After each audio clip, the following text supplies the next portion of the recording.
Nama saya Frederick Geratora dan saya mengajar kelas bank dan pasar modal.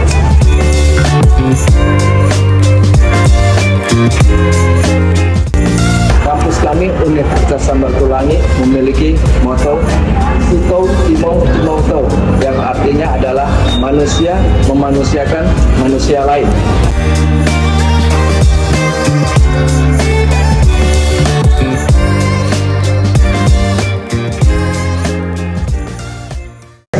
Adik-adik mahasiswa, ini kelas namanya Bank dan Pasar Modal.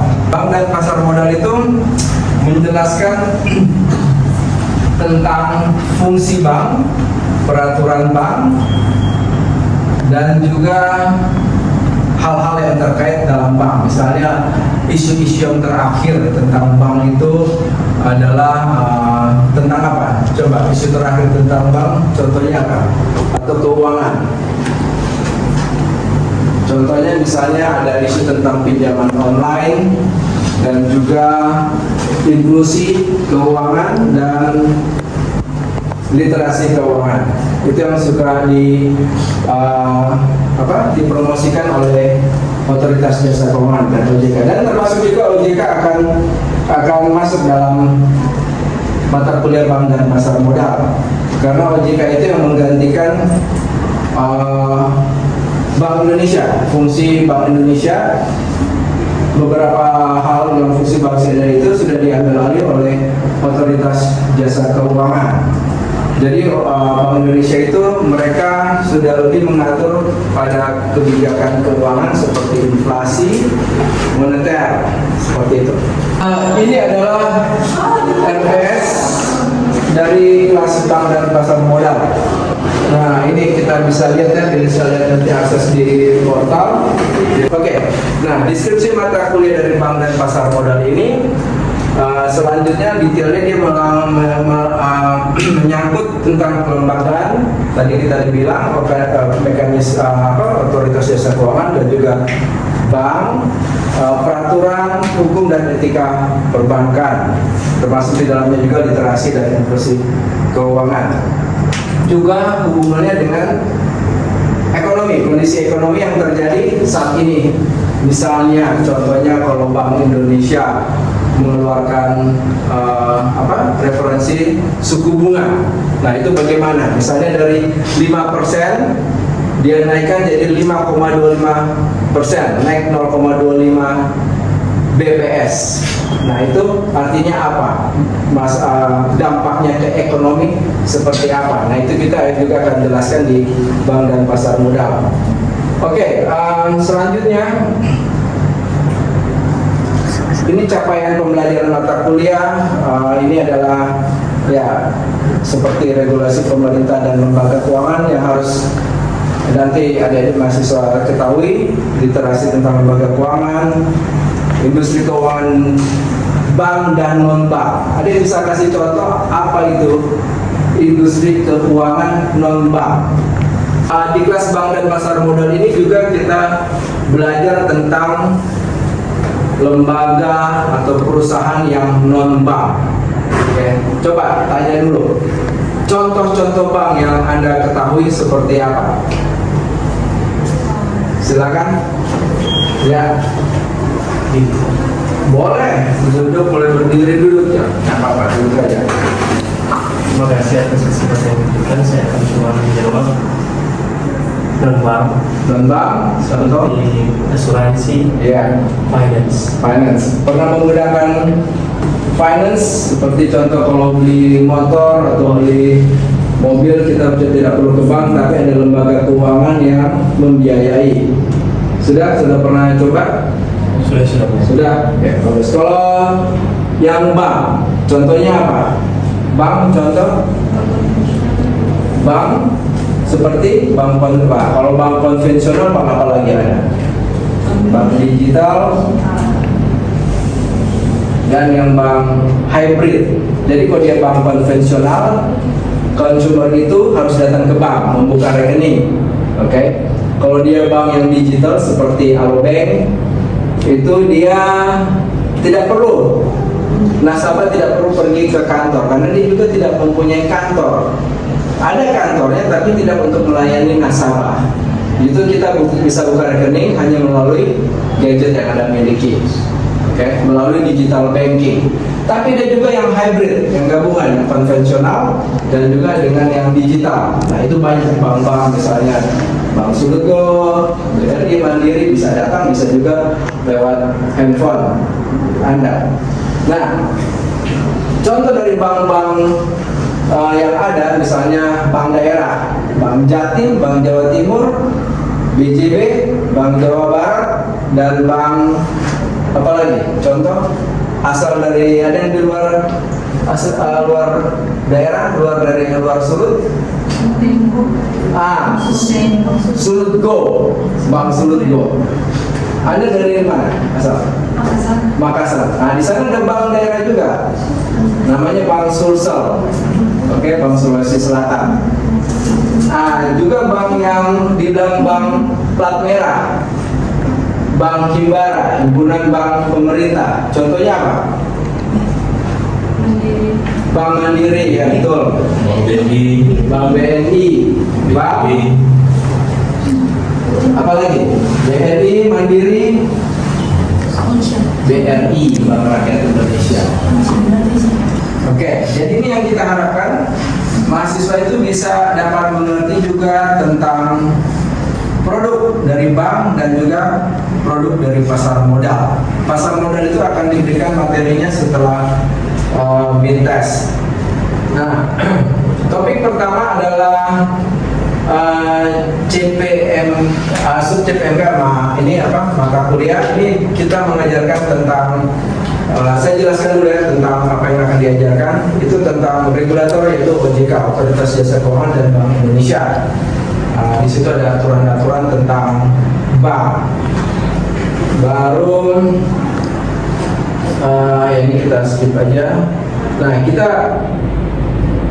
akan nanti kalau tentang apa isi dari mata pelajaran ini Anda bisa lihat di RPS dari mata pelajaran bank dan pasar modal.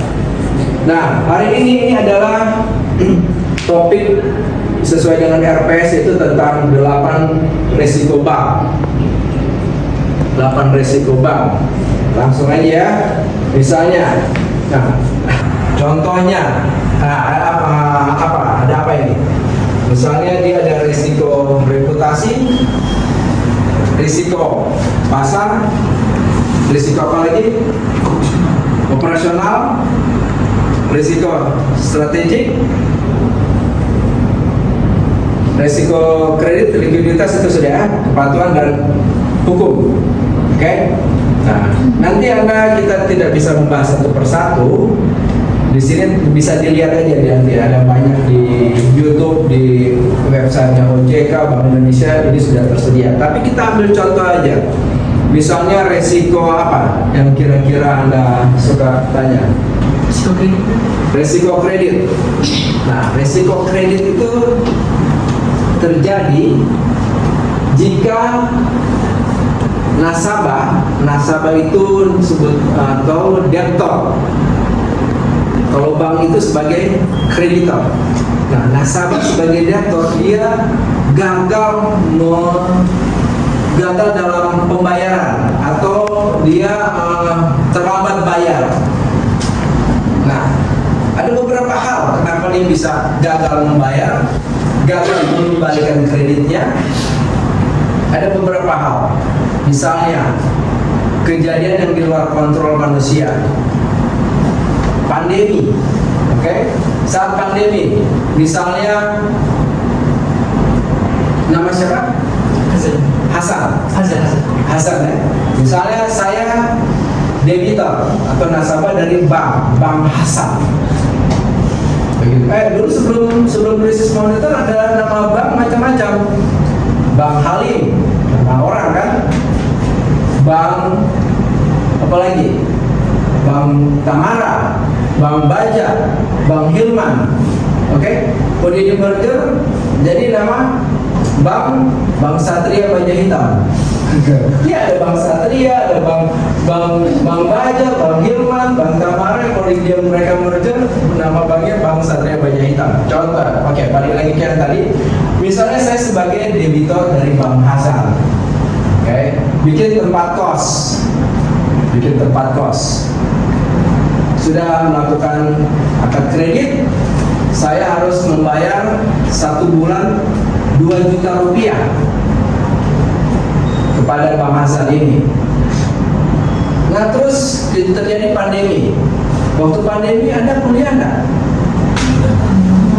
Nah, ada yang online. Tapi mesti pulang ke kampung kan? Pulang ke daerah ya kan? Dari daerah, dari rumah, bukan dari tempat kos. Maka itu klien saya yaitu mahasiswa yang menyewa kamar saya yang saya bikin, yaitu saya bisa bikin tempat kos karena meminjam uang dari Bank Hasan. Yang tadinya saya bisa menyetor tiap bulan 2 juta, sekarang tinggal 1 juta saya bisa stok. Begitu, karena banyak yang sudah pulang. Setengah dari kamar-kamar yang saya miliki, tempat kos saya ini kosong, setengahnya terisi. Jadi saya cuma bisa bayar 1 juta rupiah. Nah, berarti kan saya gagal bayar mengembalikan kredit ke bank. Tapi untungnya saat itu Bank Indonesia bersama OJK dan Departemen Keuangan melakukan yang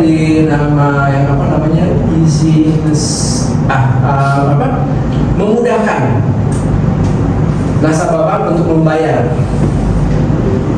Nah, itu aturan itu contohnya langsung aja. Yang tadinya saya pinjam uang misalnya 5 tahun dengan bayaran tiap bulan 2 juta, sekarang tinggal 1 juta. Tapi masa pengembaliannya menjadi berapa tahun? 10 tahun. Iya, benar. Karena ada COVID ini, saya bisa membayar pengembalian tiap bulan tinggal 1 juta per bulan. Oke. Nah, itu ada apa namanya? Ada kelonggaran. Bank Indonesia, Otoritas Jasa Keuangan dan juga Departemen Keuangan memberikan kemudahan. Nah, itu yang disebut dengan risiko kredit. Karena pada saat saya tidak bisa mengembalikan uang, bank juga mengalami masalah. Itu namanya NPL, non-performing loan. Kalau saya tidak bisa mengembalikan uang, utang saya sebagai debtor kepada bank mengalami penurunan profit, maka bank tidak bisa juga memberikan kredit, menyalurkan kredit kepada nasabah yang lain. Kalau tidak bisa menyalurkan kredit ke nasabah yang lain, akhirnya ekonomi terganggu. Kenapa dia bisa terganggu? Contohnya saya kan bikin tempat kos dapat pinjaman uang misalnya 100 juta dari Bank Hasan. Pada saat mendapatkan uang, saya mesti beli apa? Bangun tempat kos, mesti beli apa? Beli semen, apa lagi? Apa itu? Besi. Dan juga furniture, tempat tidur, kursi, semuanya. Pada saat saya beli semen, maka saya beli di toko itu bisa, ekonominya bisa jalan. Toko itu kan punya pegawai digaji oleh yang punya toko. Yang punya toko itu dapat uang dari saya, dari pemilik kos yang membangun kos. Saya dapat uang dari bank. Nah, begitu. Jadi kalau misalnya bank sedikit menyalurkan dana kepada masyarakat, maka ekonomi juga akan berjalan slow. Selain pegawai toko besi, toko bahan bangunan, pegawai di toko furniture. Di tempat kos saya harus beli apa? Misalnya kursi, meja. Kalau yang bayarannya mahal, saya bayar mesti beli apa? Ada yang anak kos di sini? AC. Berarti pakai AC kan? Dulu kita kos nggak punya tempat AC, nggak ada AC-nya. Oke. Nah, nggak apa-apa. Nah, itu adalah karena adanya resiko kredit. Oke. Nasabah debtor seperti saya tidak mampu mengembalikan kredit atau tertunda. Nah, ini ada banyak contohnya. Nanti kita akan jelaskan lagi dengan contoh-contohnya. 2 resiko yang terakhir dari 8 resiko kali ini adalah resiko operasional. Ada yang dapat bayangan kira-kira resiko operasional itu apa? Resiko operasional sering waktu mau ambil uang di ATM terjadi apa? Error gangguan ATM. Nah, itu adalah resiko operasional, yaitu ada gangguan operasional, gangguan dari dalam bank. Oke. Yang terakhir adalah resiko reputasi. Kira-kira soal reputasi ini tentang apa? Tentang karyawan. Bagaimana? Karyawannya bagaimana? Coba. Pelayanan. Nah, benar. Pelayanannya bagus atau jelek? Hah? Contoh resiko reputasi? Ya pasti kalau ada resiko berarti jangan negatif-negatif. Pelayanan dari karyawannya jelek. Misalnya saya karyawan, nah, umur begini sudah bisa karyawan lagi. Oke, misalnya ya boleh lah. Contohnya jelek-jelek ke dosen aja. Misalnya siapa nama? Jeremy datang ke Bank Hazam. Oke, saya kerja di Bank Hazam sebagai customer service. Nah, ini bank masih konvensional dan bank hybrid. Saya bilang gini ke Jeremy, kan bisa buka rekening di telepon Anda. Kenapa mesti ke bank? Saya marah-marah gitu. Oke. Nah, terus Jeremy bilang, tunggu, nanti dalam hati saya akan lapor, bikin berita di media. Ya bikin berita di media. Ternyata waktu muncul di media, yang lain juga bilang, iya betul, saya juga dengan pegawai si Frederick ini mengalami hal yang sama, dia marah-marah. Padahal sudah tunggu lama, dia masih dimarahin lagi. Misalnya begitu. Nah, karena dia muncul di media, maka bank ini mengalami risiko reputasi. Orang lain reputasinya apa? Jelek kan? Bad reputation. Reputasinya jelek, namanya jelek, citranya jelek, brandingnya jadi jelek. Jangan buka rekening di sana karena pelayanan customer service-nya itu jelek. Padahal cuma karena satu orang. Walaupun saya dapat teguran dari direktur dari Bank Hasan, tapi tetap berita sudah keluar.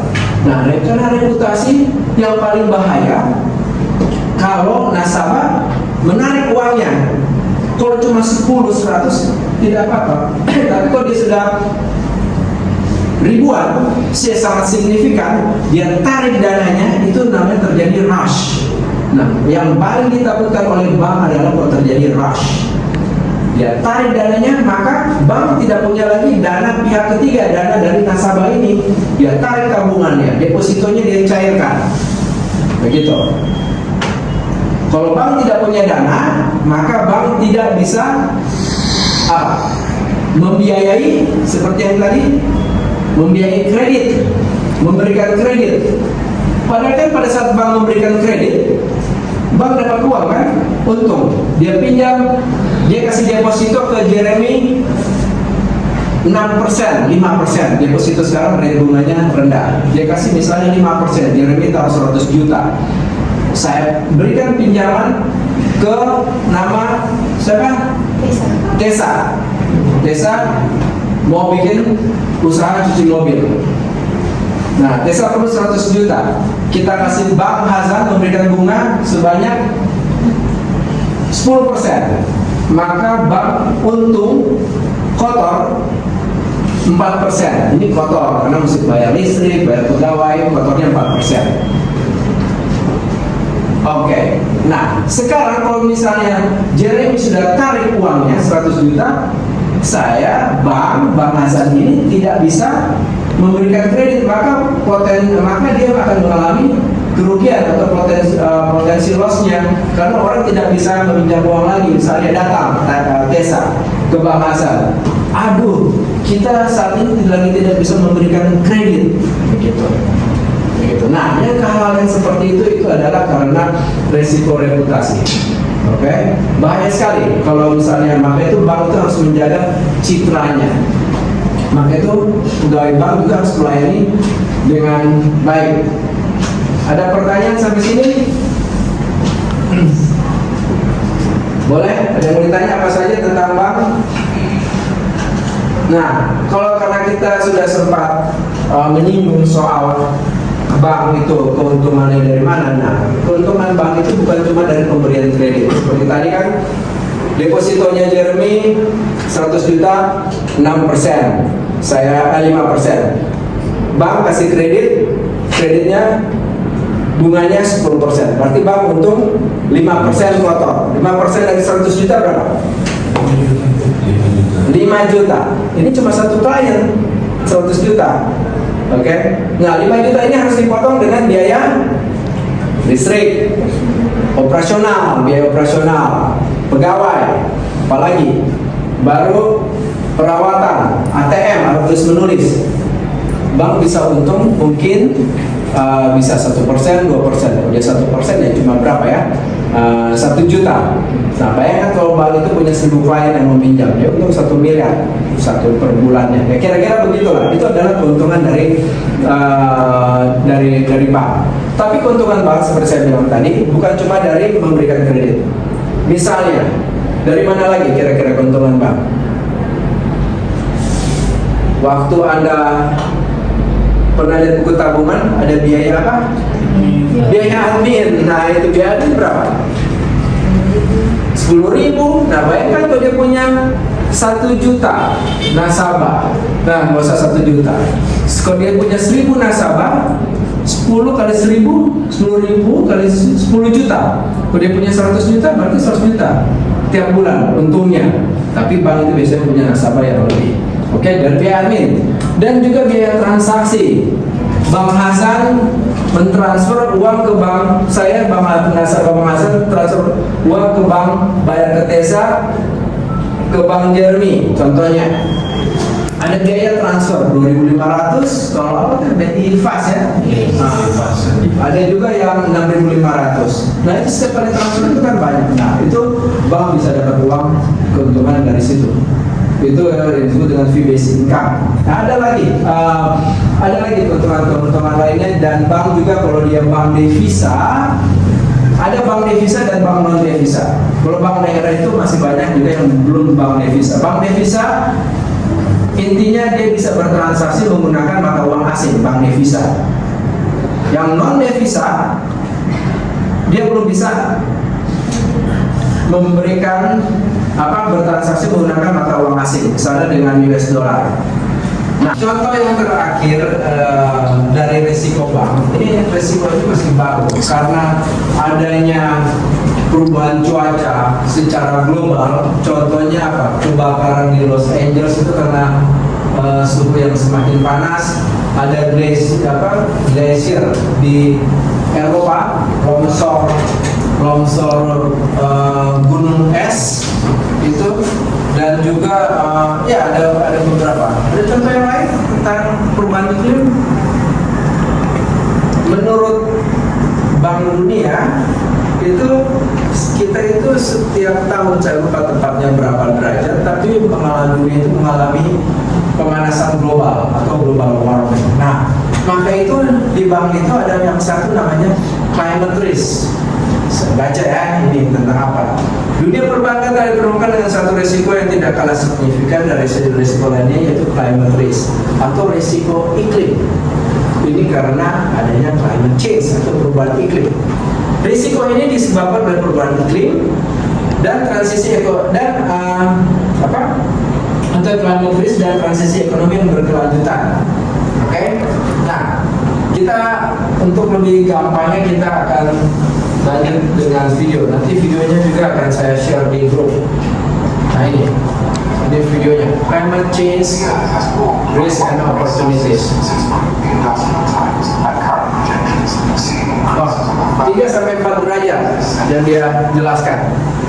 Pemanasan global. Nah, ini yang contoh terjadi di California. Ini di kutub.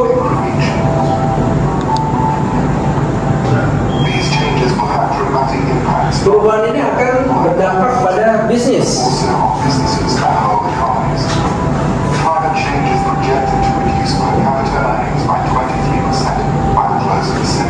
Pendapatan per kapita itu diramalkan, diprediksi akan turun 23%. Hampir setengah dari potensial output.